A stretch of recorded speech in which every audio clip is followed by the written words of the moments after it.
समाज सुधारकों को, विशेषकर जनता का प्रतिनिधित्व करने वालों को, क्योंकि जब तक जागृत नहीं होंगे आप कभी भी सो से उठकर परमार्थ की भावनाओं उसके साथ नहीं भर सकते हैं। क्षमा चाहो। इसलिए भगवत प्रेमियों, जब इंसान उस धर्म के साथ जुड़ता है, प्रभु के साथ जुड़ता है, इतने झगड़े हो रहे हैं, रक्त रंजित होलियां खेली जा रही हैं, क्या धर्म हमें यह सिखाता है? अगर हम इन्हीं में उलझे रहे तो राष्ट्र के बदले गुरु की कृपा के द्वारा उस दिन हम जागृत हो जाएंगे। शिखर पर लेकर जाना चाहते हैं तो आप स्वयं अपने आप को जागृत कीजिए।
भगवान की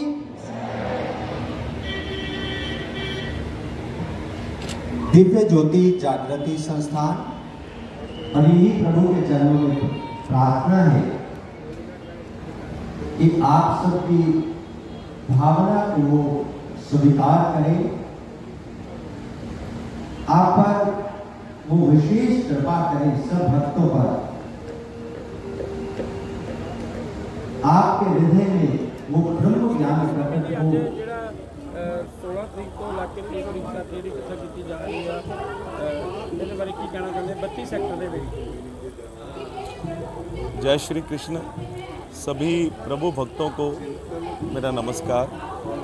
दिव्य ज्योति जागृति संस्थान, जिसके संस्थापक एवं संचालक परम पूजनीय सर्व श्री आशुतोष महाराज जी हैं, उनकी शिष्य साध्वी कलिंदी भारती जी, इन दिनों उनकी श्रीमद् भागवत कथा चल रही है। लुधियाना बीएमसी स्कूल ग्राउंड के सामने सेक्टर 32 चंडीगढ़ रोड के ऊपर आज उसका अंतिम दिवस है और ये कथा को सुनने के लिए पूरे लुधियाना से लोग आ रहे हैं, क्योंकि दिव्य ज्योति जागृति संस्थान की कथाएं इस समय पूरे भारत में नहीं पूरे विश्व में चल रही हैं। बहुत सी कथाएं जो हो रही हैं, भजन संध्याएं, भागवत कथाएं, देवी भागवत कथाएं, गौ कथाएं, शोभा यात्राएं, अलग अलग आयोजनों से संस्थान का ये मकसद है कि जनमानस के अंदर आध्यात्मिकता का प्रचार प्रसार हो, क्योंकि आज मानव कहीं ना कहीं अशांत है और उसकी अशांति को दूर करने के लिए प्रभु का नाम ही सहायक हो सकता है। तो आज के इस कलयुग के परिवेश में दिव्य ज्योति जागृति संस्थान ऐसी कथाओं का आयोजन करता है जिसमें सिर्फ बुजुर्ग लोग नहीं, नौजवान लोग भी शामिल होते हैं। समाज का हर एक वर्ग आ रहा है इसके अंदर, और जो हमारे अध्यात्म में वैज्ञानिक पक्ष हैं, कई ऐसे पक्ष हैं जो हमें बताए नहीं जा रहे, तो एक विलक्षण ढंग से वैज्ञानिक पक्षों को सामने रखकर साइंटिफिकली इस चीज़ का प्रसार होता है, जो कि लोगों को अपील भी करता है। और सबसे बड़ी बात कि सिर्फ बातों से ही कथा का समापन नहीं हो जाता, इसके बाद ब्रह्म ज्ञान की दीक्षा भी दी जाती है, जिसके बाद इंसान को अपने घट में ईश्वर का दर्शन होता है। बहुत से लोग वो दीक्षा प्राप्त कर चुके हैं और मैं सबको आह्वान करता हूँ कि इस कथा में शामिल हों और ऐसी कथाओं में दिव्य ज्योति जागृति संस्थान के जो लुधियाना आश्रम है उसमें संपर्क करें और आप सबका हम स्वागत करते हैं। जैसे दिव्य ज्योति जागृति संस्थान की तरफ से सत्संग किया जा रहा है और बहुत सारे लोग ज्ञान भी लेते हैं, कितने लोगों ने नया ज्ञान जो प्राप्त किया है? जी, इसमें इस कथा में जो संख्या है वो लगभग 500 के ऊपर चली गई है, क्योंकि ज्ञान का पूरा ऐसा नहीं है कि सब लोगों को ज्ञान मिल जाता है।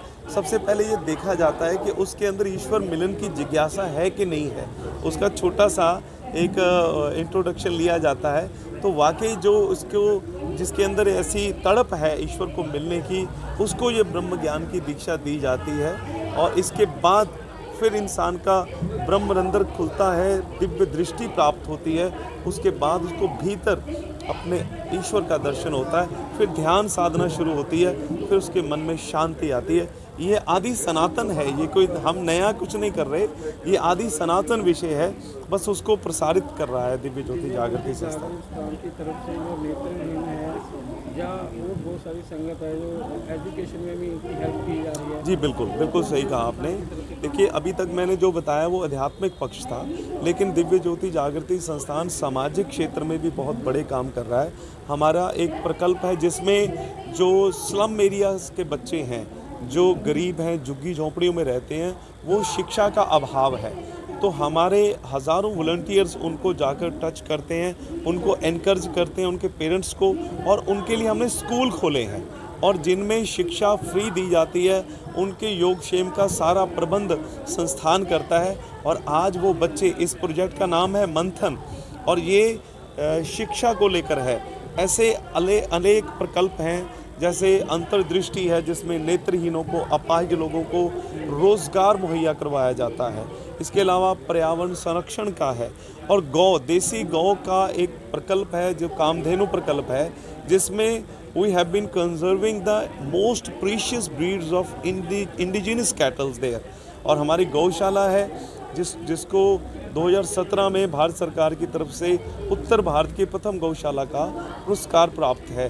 तो हम 5 देसी नस्लों का संवर्धन कर रहे हैं, ये कामधेनु प्रकल्प है। ऐसे हमारी मधु वाटिका है जिसमें हम जो एशियंट फ्रूट्स की वैरायटीज़ हैं उनको हमने ऑर्चर्ड बनाया है जो हॉर्टिकल्चर के अंतर्गत, और अलग अलग फलों को उत्पादन कर रहे हैं और किसानों को प्रेरित कर रहे हैं कि वो लोग आएँ, सीखें और फलों की खेती करें। इसके अलावा हमारी हितकारी खेती है, ऑर्गेनिक फार्मिंग है, वर्मी कंपोस्ट है। They are many things which we are doing in our organisation.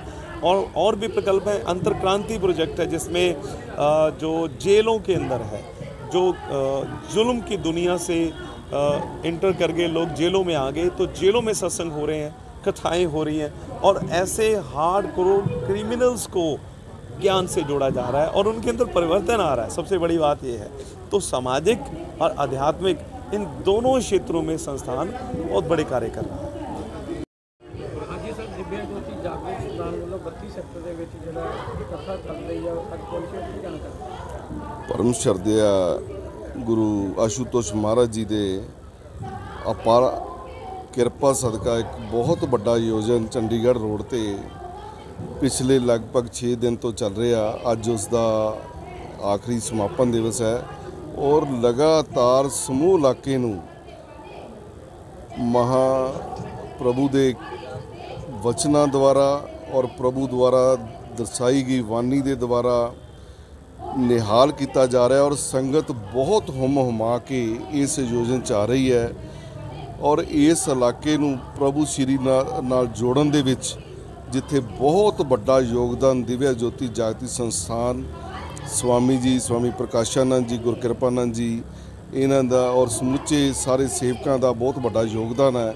मैं सबनूं बहुत बधाई दिंदा ਇਹੋ ਜਿਹੇ योजना ਦੇ ਨਾਲ जिथे समाज ਨੂੰ एक दिशा मिलती आ, उत्थे साडे धर्म नाल जुड़न दे लई नवीं जनरेशन नूं एक मार्ग मिलता, एक रस्ता मिलता और प्रभु की किरपा सदका बहुत सारे प्रेमी इस कथा तो निहाल होके अपने देश लई, अपने समाज लई ਕੰਮ ਕਰਨਗੇ ਔਰ ਪ੍ਰਭੂ ਦੇ ਚਰਨਾਂ ਦੇ ਵਿੱਚ ਚੱਲਦੇ ਹੋਏ ਧਰਮ ਦੇ ਖੇਤਰ ਦੇ ਵਿੱਚ ਅੱਗੇ ਵਧ ਕੇ ਕੰਮ ਕਰਨਗੇ, ਜਿਹਦੇ ਨਾਲ ਸਾਡਾ ਸਮਾਜ ਮਜ਼ਬੂਤ ਹੋਏਗਾ, ਧਰਮ ਮਜ਼ਬੂਤ ਹੋਏਗਾ।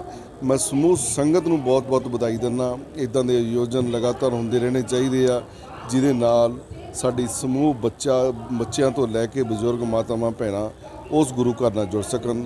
ਸਭ ਨੂੰ ਬਹੁਤ-ਬਹੁਤ ਵਧਾਈਆਂ।